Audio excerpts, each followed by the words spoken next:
আল্লাহু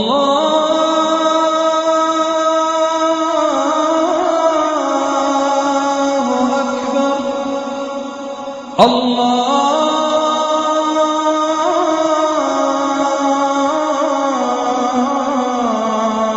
আকবার, লা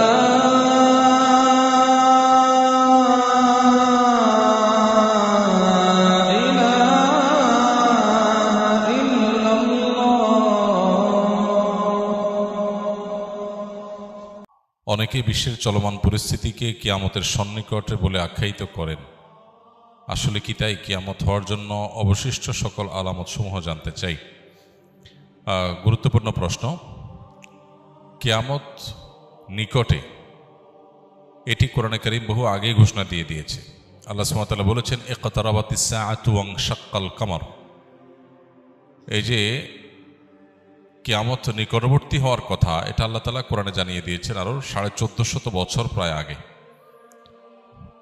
আল্লাহ বলেছেন, ইকতারাবাতিস সাআহ, কিয়ামত নিকটবর্তী হয়ে গেছে, ওয়ানশাক্কাল কামার, এবং চাঁদ বিদীর্ণ হয়েছে। নবী সাল্লাল্লাহু আলাইহি সাল্লামের মুআজিজায় তার আঙ্গুলের ইশারায় চাঁদ দ্বিখণ্ডিত হয়েছিল। এর মধ্য দিয়ে কিয়ামত নিকটবর্তী হওয়ার ঘোষণা আল্লাহ তাআলা দিয়েছেন। অতএব কিয়ামত নিকটবর্তী, এতে কোনো সন্দেহ নাই। নবী করিম সাল্লাল্লাহু আলাইহি সাল্লাম বলেছেন, বুআইসতু আনা ওয়াসসাআতু কাহাতাইন, আমি এবং কিয়ামত, অর্থাৎ তাঁর আবির্ভাবের কথা তিনি বলছেন। তাঁর আবির্ভাব এবং কিয়ামত, এ দুটি ঘটনা দুটি আঙ্গুলের মতো পাশাপাশি অবস্থান করছে। একটা আঙ্গুলের মাঝে, একটা আঙ্গুলের পরে আরেকটা আঙ্গুল, মাঝে আর কোনো আঙ্গুল নাই। তাঁর আবির্ভাবের পরে পৃথিবীর সবচেয়ে বড় বিষয় বা ঘটনা হবে মহাপ্রলয় বা কিয়ামত। এই যে কিয়ামত, এটি নবী সাল্লাল্লাহু আলাইহি ওয়াসাল্লামের পরের পৃথিবীতে ঘটা সবচাইতে বড় ঘটনা, অর্থাৎ মাঝে কোনো নবী রাসূল থাকবেন না। এখান থেকে কিয়ামতের নিকটবর্তীতা বোঝা যায়। কিন্তু আমাদের সমাজে কিছু ঘটলেই, কোনো ঘটনা, কোনো যুদ্ধ, কোনো বিগ্রহ, কোনো কিছু ঘটলেই আমরা অনেকে কিয়ামতের দিনক্ষণ গণনা করতে শুরু করি, যে আর এতশো বছর আছে, এত বছর আছে, আর ঘরবাড়ি করে লাভ নাই, ইত্যাদি ইত্যাদি। হ্যাঁ, একজন ঈমানদার সবসময় প্রস্তুত থাকবে আখিরাতের জন্য। দুনিয়া নিয়ে অনেক বেশি ব্যস্ত হয়ে থাকবে না। যে কোনো মুহূর্তে তার ডাক আসতে পারে। প্রত্যেকটা মানুষের মৃত্যু মানেই তার কিয়ামত, সেটা ভিন্ন বিষয়। কিন্তু এই সৃষ্টি জগতের যে বিশাল আয়োজন আল্লাহ তাআলার, এটা যে আল্লাহ তাআলা ধ্বংস করে দিবেন, সেটা অতি নিকটে। এই অতি নিকটের ডেফিনেশনটা কি, এটা সংজ্ঞাটা কি? অতি নিকটে মানে কত বছর? এটার ইলম একমাত্র আল্লাহর কাছে আছে। 1450 বছর আগে কোরআন যে বলেছে, ইকতারাবাতিস সাআহ, যে মহানিনাদ গোটা সৃষ্টি জগৎকে ধ্বংস করে আল্লাহর বিচারের মুখোমুখি করবে মানুষ এবং জিনকে, সেই মহানিনাদ বা সেই কিয়ামত, সেটি নিকটবর্তী হয়ে গেছে। এটি বলার পরও পার হয়েছে 1450 বছর। এরপর সামনে আরো কত বছর বাকি আছে আমরা জানি না। হতে পারে 200 বছর, হতে পারে 2000 বছর, হতে পারে আরো কম বা বেশি। এর ইলম একমাত্র আল্লাহর কাছে আছে। কোরআনে বারবার করে এই বিষয়টা আমাদেরকে সতর্ক করা হয়েছে যে কিয়ামতের ইলম, কিয়ামতের সময় ক্ষণের ইলম একমাত্র কার কাছে আছে?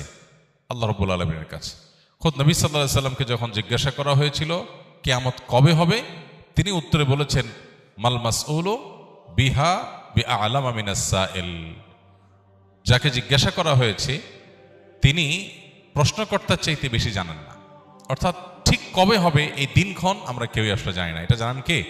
আল্লাহ রাব্বুল আলামিন। তবে হ্যাঁ, কিয়ামতের অনেক আলামত আছে। এই আলামতগুলো আপনি চাইছেন যে অবশিষ্ট সকল আলামত জানতে। কিয়ামতের সকল আলামত একসাথে জানানো কঠিন। কিয়ামতের আলামতগুলো দুই প্রকার। একটা হলো আলামাতে কুবরা, বড় আলামত। বড় আলামত বলতে উদ্দেশ্য হলো যেগুলো কিয়ামতের ঠিক কাছাকাছি সময়ে একেবারে শেষ মুহূর্তে প্রকাশ পাবে, যেগুলো দেখে মানুষ বুঝবে যে শেষ, আর সুযোগ নাই। যেমন সূর্য প্রতিদিন পূর্ব দিক থেকে উঠে, ওই দিন পশ্চিম দিক থেকে উঠবে, তখন সবাই বুঝে যাবে যে হ্যাঁ শেষ। তখন তওবা করলো আর তওবা কবুল হবে না, একেবারে শেষ কিয়ামতের এই আলামত প্রকাশের পর। এছাড়া আরো কিয়ামতের 9টি আলামত আছে। হাদিসে মোট 10টি আলামতের কথা বলা হচ্ছে। এগুলো কিয়ামতের একেবারে নিকটবর্তী সময়। কয়েকটা বড় ভূমিধস হবে, হ্যাঁ, তারপরে ইয়াজুজ মাজুজের প্রকাশ, আত্মপ্রকাশ ঘটবে, দাব্বাতুল আরদ একটা প্রাণী অলৌকিকভাবে প্রকাশিত হবে, ইত্যাদি ইত্যাদি কিয়ামতের আলামত আছে। আর ছোট আলামত যেগুলো, ছোট আলামত বলতে যেগুলো কিয়ামতের অনেক আগে থেকে প্রকাশিত হওয়া শুরু করেছে, যেমন নবী করিম সাল্লাল্লাহু আলাইহি সাল্লামের আবির্ভাব ইটসেলফ কিয়ামতের একটি আলামত। কিয়ামতের আলামত মানেই কিন্তু নেগেটিভ কিছু না। আমরা মনে করি কিয়ামতের আলামত মানেই খারাপ কিছু, এটা সবসময় জরুরি না। হ্যাঁ, বেশিরভাগ আলামতই হয়তো বা একটা উল্লেখযোগ্য সংখ্যা আলামতই হয়তো নেগেটিভ বা খারাপ জিনিস, অপ্রত্যাশিত জিনিস, কিন্তু কিয়ামতের অনেক আলামত আছে যেগুলো আসলে খারাপ কিছু না। যেমন নবী সাল্লাল্লাহু আলাইহি সাল্লামের আগমন, তার আবির্ভাব, এটা কিয়ামতের একটি আলামত। তার মানে এটা একটা ইন্ডিকেটর যে সৃষ্টি জগৎ তার পরিণতির দিকে যাচ্ছে। তারপরে আর নবী কোনো রাসূল, নবী হিসাবে রাসূল হিসাবে কি আবির্ভূত আসবে না, নতুন কোনো নবী রাসূল আসবে না। সো এরপরে আসবে কি? কিয়ামত। তো এটা থেকে নিয়ে শুরু করে কিয়ামতের আলামত সমূহের সংখ্যা কি, এ সম্পর্কে সৌদি আরবের একজন স্কলার ডক্টর মোহাম্মদ আল আরিফি, তার একটা বই আছে নেহায়াতুল আলম, আর একটা আছে আশরাতুস সাআহ নেহায়াতুল আলম। এই যে বই, এই বইয়ের মধ্যে তিনি অনেক ডিটেইল আলোচনা করেছেন। আমরা এগুলোকে সংক্ষিপ্ত একটা ছোট্ট ছোটি বইতে প্রায় 10 বছর আগে একত্র করেছিলাম, কিয়ামতের 141 আলামত এই নামে। এই 141 আলামতের মধ্যে আপনার 10টা হলো, বাকি 131টা হলো ছোট ছোট আলামত। এই যে দাসীর পেট থেকে তার মালিকের জন্ম হবে, এটা একটা আলামত। এটার মানে অনেক মুহাদ্দিসরা বলেছেন যে সন্তানরা মাদের সাথে দাসীর মতো আচরণ করবে, কাজের লোকের মতো আচরণ করবে, রেসপেক্ট করতে ভুলে যাবে, কিয়ামতের আলামত। এরকম ছোট ছোট লোকেরা তারা বড় বড় লোকে পরিণত হবে। রাখাল, সাধারণ রাখাল হঠাৎ কিছুদিনের মধ্যে দেখা যাবে সে আট্টালিকার মালিক হয়ে গেছে। এটা ভালো বা মন্দ না, হতে পারে হালাল পথে মালিক হলে এটা ভালো কিছু, খারাপ কিছু না, কিন্তু এটা কিয়ামতের আলামত যে রাতারাতি পরিবর্তন হবে। তাকারাবাজ জামান, কিয়ামতের আগে সময়ের বরকত চলে যাবে, সপ্তাহ দিনের মতো চলে যাবে, মাস সপ্তাহের মতো চলে যাবে, দিন কয়েক ঘন্টার মধ্যে চলে যাবে। এরকম বহু আলামত কিয়ামতের হাদিসে বর্ণিত হয়েছে, সেগুলোকে গণনা করে 131টার মতো সংকলন করা গেছে, এবং বড় আলামত আরও 10টি। তো সবগুলো জানার জন্য ওই বই পড়া যেতে পারে। আমাদের লিখিত বইটা ছাপা নাই, ইনশাআল্লাহ এটা আমরা নতুন করে ছাপবো, আল্লাহ চান তো। আল্লাহ আমাদেরকে কিয়ামতের জন্য প্রস্তুতি গ্রহণ করার তৌফিক দান করুন। এক সাহাবী জিজ্ঞাসা করেছেন নবী সাল্লাল্লাহু আলাইহি সাল্লামকে, হে আল্লাহর রাসূল, কিয়ামত কবে, কিয়ামত কবে হবে? নবীজিকে জিজ্ঞাসা করেছিলেন।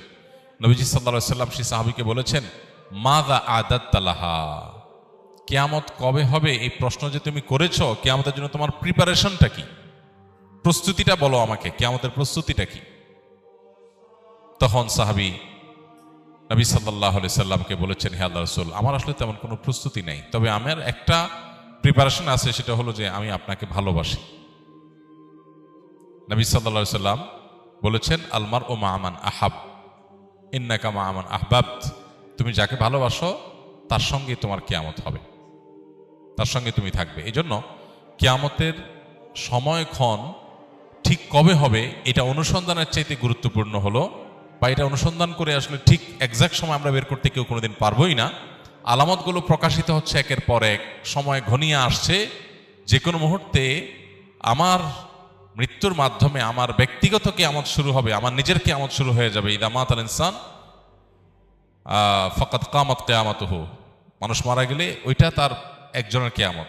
আর সামগ্রিক যে কিয়ামত গোটা সৃষ্টি জগতের, সেটাও অতি সন্নিকটে। আমাদের দরকার হলো প্রস্তুতি গ্রহণ করা। আল্লাহ আমাদেরকে যথাযথভাবে প্রস্তুতি গ্রহণ করবার তৌফিক দান করুন।